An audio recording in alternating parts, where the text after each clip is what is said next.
Okay, welcome everyone to this year. I'm going to bring up a Rabbeinu Bachya who will uh, hopefully, um, who I thought I had up here. Here we go. So,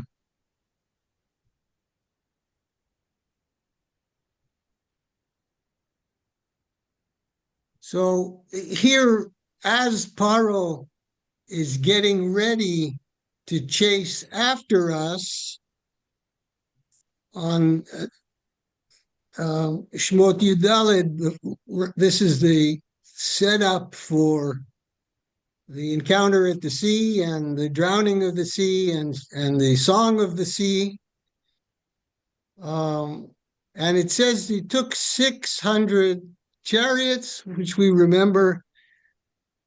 Um, so they asked the question, wait, weren't all the animals killed in the plagues? Where did they have animals? And they give an answer for that. Rabbeinu Bachya says something over here. I'm going over here related to this midrash and events. He says, during times of peace, it is not permissible to kill people that are a threat to you. We know this because even the 7 Canaanite nations concerning whom the Torah demanded that we exterminate males, females, and children, unless they vacate the land of Canaan, were given an offer to emigrate before the Jewish people went to war against them. So, one more time, I'll come back to this point here. The meaning of the statement that we have said, the statement of, is that only in time of war is it permissible to kill such Egyptians, seeing that by making war against you, they revealed their true attitude. Under such conditions, we apply the advice or instruction of the Gemara that we read last week. Haba, Lehorgecha, that when someone signals that he's going to kill us, we make preemptive action and kill him first. But that's not the case during normal times. So using that sort of as a segue, also in the notes, I sent you the story of King David had a chance to kill Shaul in the cave, and he just kind of nipped the corner of his jacket, kind of a thing. And I sent you the notes on that too, and they asked the question, well, didn't David have the right to defend himself against Saul? Saul was coming to kill him. So again, they're dealing with these boundary conditions, and he didn't. He chose not to. He chose not to and was against it. So that's again in the notes. If we have time tonight, which I don't think we will, we can come back to that reading. So let's go to the reading that I want to talk about tonight, where we have an encounter of war. So you would think it's an encounter of war, therefore anything I do during war exempts me. In other words, if I kill someone, we would think that. So here we are. Things have not settled out in the kingdom, and we still have a divided kingdom, the house of Saul and the house of David. And so, oh wait, I read this whole chapter, even though it doesn't pertain to our topic, but I thought, all of this is so important to read. Okay, so here I want you to help me with your understanding of the pshat as we read it here. Let me move this to the other side so we can see the mefarshim. So it says, so Avner is the general for the house of Shaul, and Yoav ben Tzuria is the general for Bet David. Vayitzei Avner ben Ner v'avdei Ishboshet Shaul mimachanaim Givona. So where's Givon? Does anyone want to share where Givon is? Has anyone ever walked or seen Nebi Samuel from Jerusalem? As you come into Jerusalem, sort of Kiryat Moshe Romema there, if you walk down into what used to be no man's land and up, that hill there is called Nebi Samuel. It's sort of dead north, so to speak, approximately. That's Nebi Samuel, where we have a tradition that Shmuel Hanavi is buried there. And the next hill north of that is Givon. So here they are. They went from Machanaim to Givona. And now it says, V'yoav ben Tsuria v'avdei David yatzu, vayif geshem al brechat yachdav. So when we use the word pgisha, vayif geshem, they met them. Here he translated confronted, but it is very possible, and that's the way the Malbim reads it, that they met unplanned, and it uses the word al brechat givon yachdav, together, and then it says and they're all sitting, let's say, around the pool or opposite each other around on the pool. Now, stay with me. When do we shift to any hostilities? Vayomer Avner el Yoav. So he's talking to him. Yakumu na hane'arim. Let the younger soldiers or whatever, young men, come before us. V'yisachaku. The word lisachek is not typically a word of hostility, unless I guess maybe you're being ironic or something. But it was more like have sport, potentially. V'yisachaku lefanenu. Vayomer Yoav yakumu. Yeah, Yoav said, okay, let them. So they 12 of Binyamin from the house of Shaul and 12 from the Avdei David, the soldiers of David, the followers of David. And now help me figure out when we shift to hostilities. Vayachaziku ish birosh re'ehu. So they hold each other's heads. Now that could be, a wrestling grasp. V'charbo b'tzad re'ehu. And they both have their sword on their side. So now it's on each, and so they're holding each other. And so they both, how does it say? Each one grasped his opponent's head and his dagger. So, you don't really see that in the Pshat. V'yachziku ish b'rosh re'ehu. They held each other's head. V'charbo b'tzad re'ehu. And they both have their swords on each other's side. But somewhere here, it shifted to hostility, unless it couldn't be a broad accident because it happened to all 12 of them. Vayiplu yachdav. So both athletes, both young men, both of these 12 groups, right? These 12.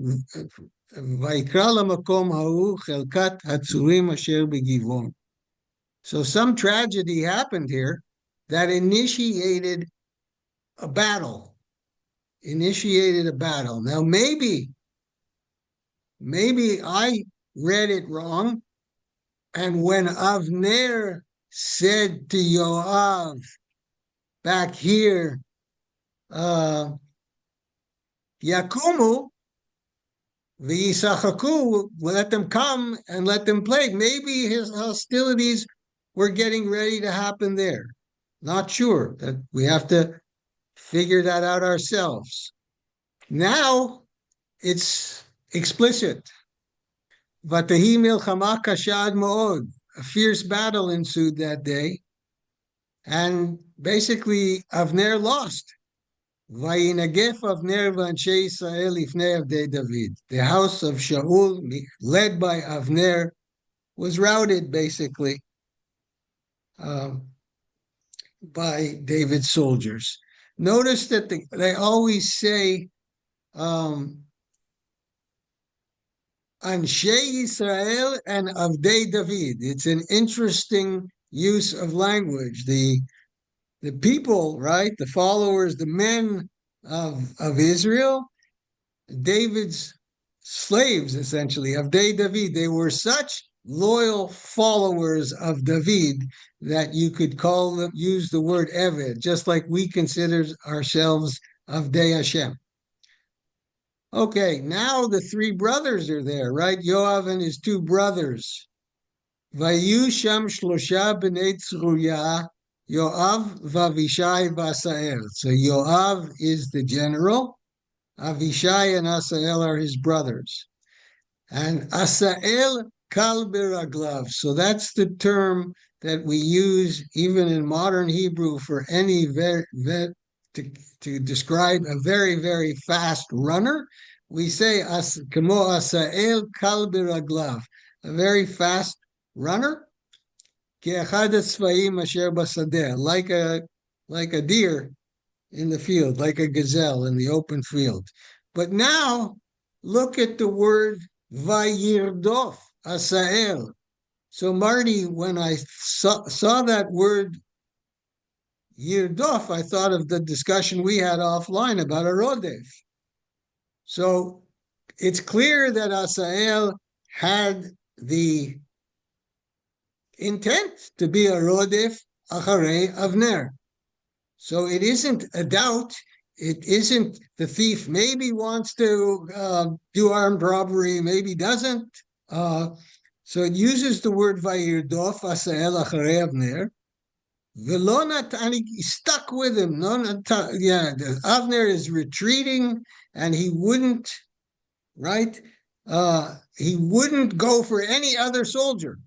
He could engage others in battle. He lo natal alechet ala yamin v'ala small, left or right, ma'achorei Avner, right, in his pursuit of Avner. So Avner finally talks to him.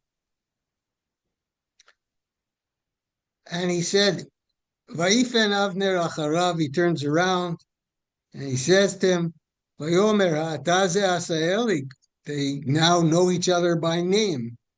And he knows it's Yoav's brother, and he knows that Yoav is close to King David. Vayomer Anochi, he said, yes, it's me. So he says to him, Vayomer lo Avner, niteh lecha al yamincha o al smolcha ve'echoz lecha echad me'ana'arim.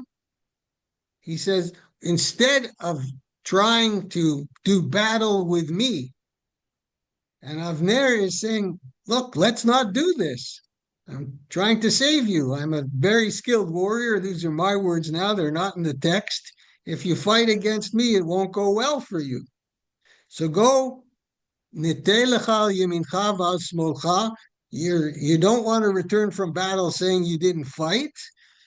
So echoz lecha me'anarim v'kach lecha et chalitzato. Take some piece of clothing from one of the other soldiers, and that'll show that you did battle with the enemy. V'lo ava Asael asum acharav. Asael would not leave him alone. So Avner didn't give up then. He continued one more time. He warned him, let's say, Vayosef od Avner limor el Asael. Avner said to Asael, Sur lecha me'acharai. Stand down. Stop running after me. And now he says, Lama akeka arza. Why are you forcing me to kill you, basically? La'akot is to strike, like they translated it, but basically he's saying, why are you forcing me to kill you in my own, now I'll add words in my own self-defense. But then he adds another component to this, his own self-interest. Ech esa panai el Yoav achicha. Right. How would I then be able to talk to your brother Yoav if I killed his brother, even if self-defense, even in self-defense, how could I face your brother?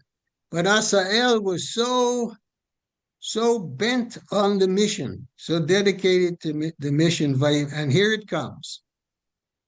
Vayimaen lasur, he refuses.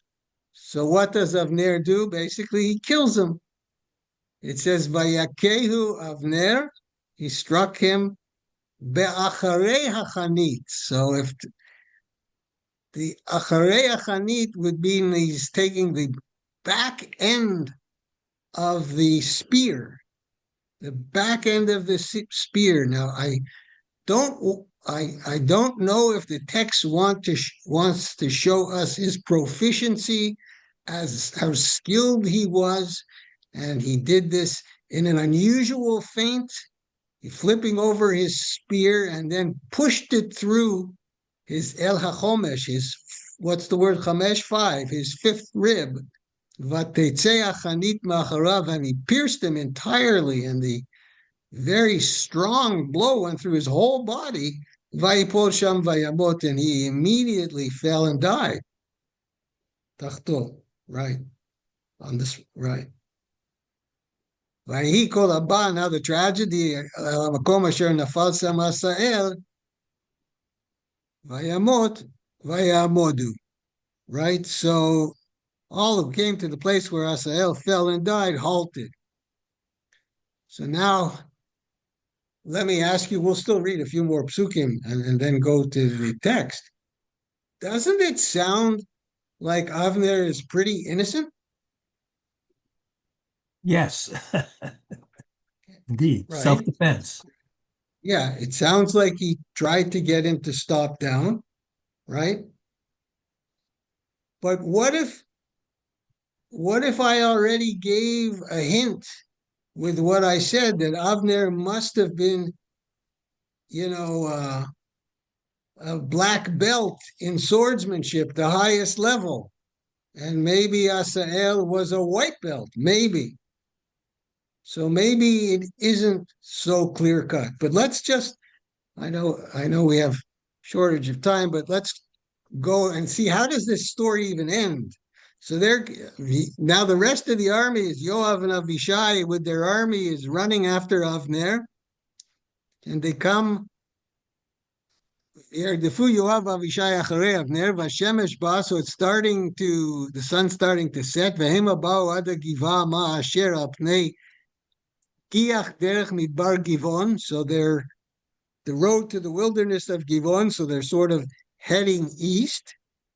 And now, Bnei Binyamin, what's left of them in their failed battle, they formed themselves. Veitkabtzu Bnei Binyamin acharei Avner, vayu la'aguda. They formed a position, one single unit, a single unit. Vayamdu al rosh hagivah achat. They took positions. But then Avner says, "Look, you already won. You already claimed the victory. You beat us in the field. Why are we continuing?" Famous quote, "Must the sword devour forever?" You know how bitterly it's going to end. At some point, you guys slaughtering us, it becomes brothers killing their brothers needlessly. So Yoav, on one hand, agrees, but the Malbim reads a different shot than this. Vayomer Yoav, Chai Hashem. Right? If you hadn't spoken up, the troops would have given up the pursuit of your kindred only the next morning. So he listened to him. And then the next pasuk is he blew the shofar, stopped it all. But the Malbim says, Yoav pointed out to him, Lulei dibarta, if you hadn't spoke with your brilliant idea of the youth playing together and starting a war together, he said, it's possible that we could have avoided this whole event. So that shot of the Malbim again puts a lot of blame on the whole day uh, on back on Yoav. Um, so where are we? There was a complete rout. 19 of David's soldiers were killed, and 360 of Shevet Binyamin, Saul's followers, were killed. It was a very, very bad day in Israel. So now we want to jump forward.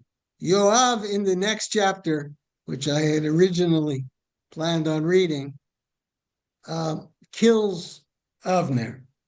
So now I want to jump to the Gemara here. Let's see if I have it. Yeah. Okay.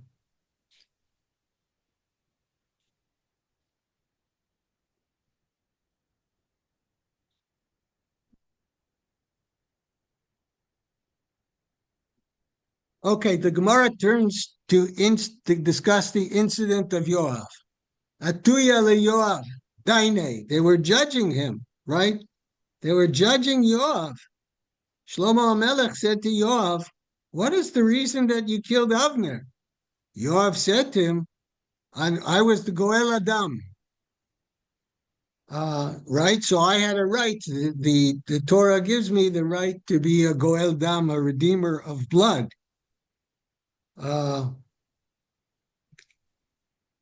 When Avner murdered my brother, Asael, I killed Solomon. Right, that's his defense. Right, that was that was Yoav's defense. But Shlomo HaMelech says to him, "But Asael was a rodef. Asael was pursuing Avner with the intention of killing him. And therefore he had the status of a pursuer, of a rodef. Since Avner killed Asael in an act of self-defense, you had no right to kill him as the redeemer of Asael's blood." Yoav said to Solomon, Avner could have saved himself by wounding Asael in one of his limbs. Having failed to do so, he was guilty of murder, and I was therefore entitled to kill him.